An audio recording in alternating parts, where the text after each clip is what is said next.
friends, I'm Lynn with Nourish and Nestle. This is my sidekick Flora, who is not real happy about sharing her chair with me.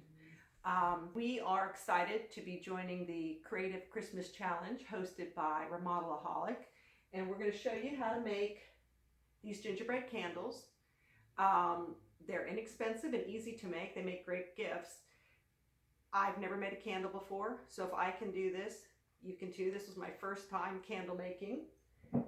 You get to recycle old Frappuccino bottles.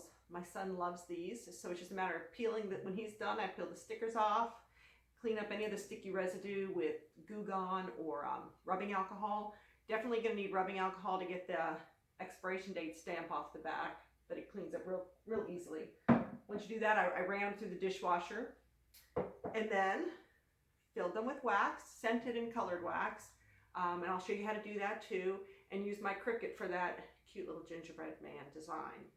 So without further ado, let's make some candles, and at the end, make sure you stop by and see all the rest of the projects in this challenge. I'm excited to see several of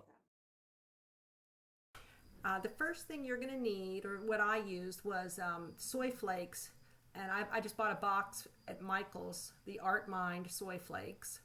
And you're going to want a pot that you don't want to use for the rest of your kitchen stuff. I found this one for $2 at a local thrift store. For each candle, I'm going to use 2 cups of soy flakes. And my candles are 10 ounces. They hold 10 ounces. So I'm going to use 2 cups of flakes for each 10-ounce candle. And I found the best way for me to melt it so that the pot didn't rock all over the place was to just put a colander in my boiling pot of water and set my candle wax pot inside that. It just kept it sturdy. I'm using a bamboo skewer to mix it. I didn't want to get any more of my utensils waxy. You'll notice that the candle wax is getting a little brown tint to it. That's just because I have made several batches of these candles, so that's just the residual brown wax. It was in the bottom of the pot. That if you want to change colors. So I need to let the wax get to 185 degrees before I add the fragrance or the color.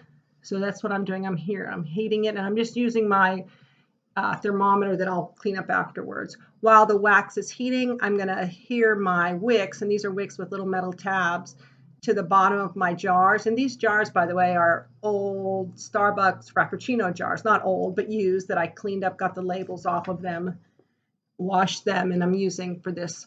So this candle adhesive will just stick the little tab to the bottom of my jar. It would have made it, in retrospect, a lot easier if my jars had been warmer. So word to the wise, maybe heat your jars up a little in the oven. You don't want them to get wet. Just heat them up a little to make that glass a little warmer and help this adhere. But, I was able to do it. I'm using one of my shish kebab skewers to kind of poke it down, but it would have been better if these were warmer.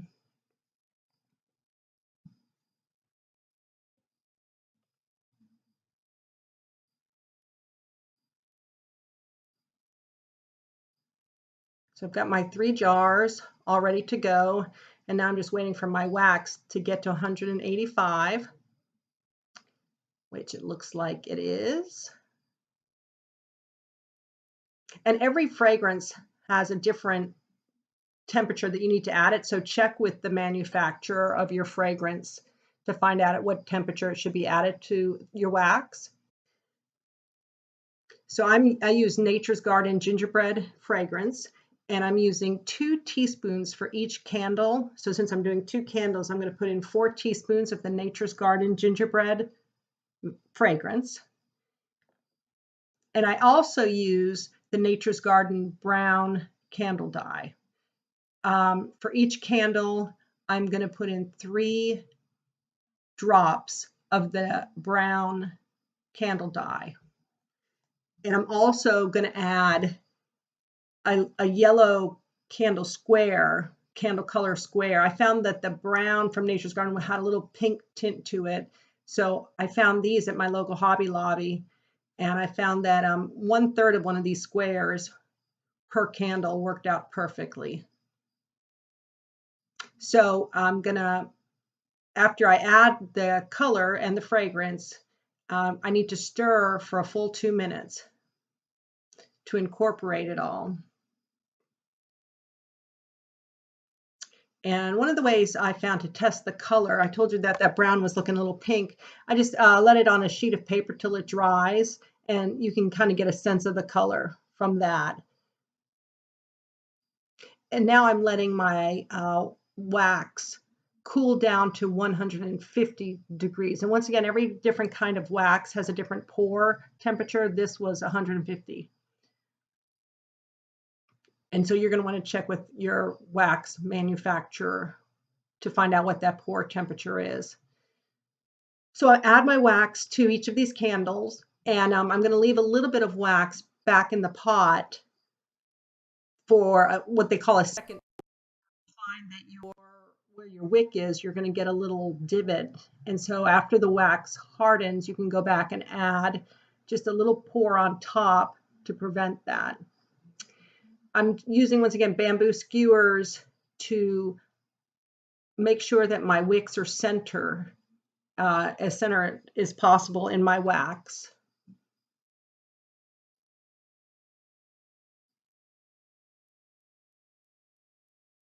And this tab came loose, so I'm just going to re-adhere that to the bottom, and it adheres a little better because it is warm down there now.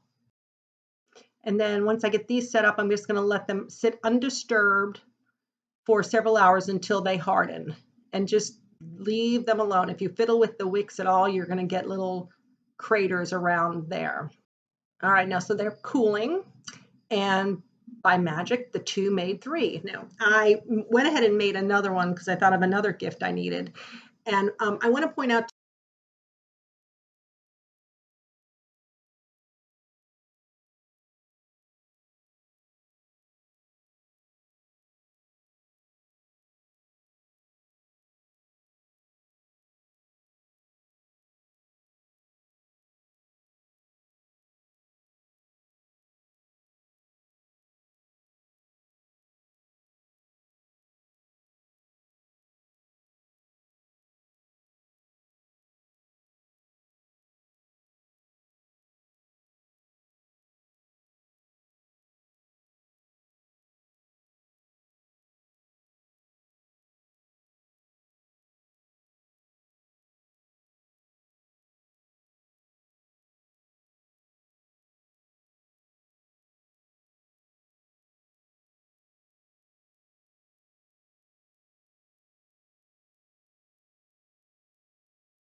Many thanks to Remodelaholic for sponsoring this Creative Christmas Challenge. Make sure you click on the link to see all the other great creative ideas in the playlist.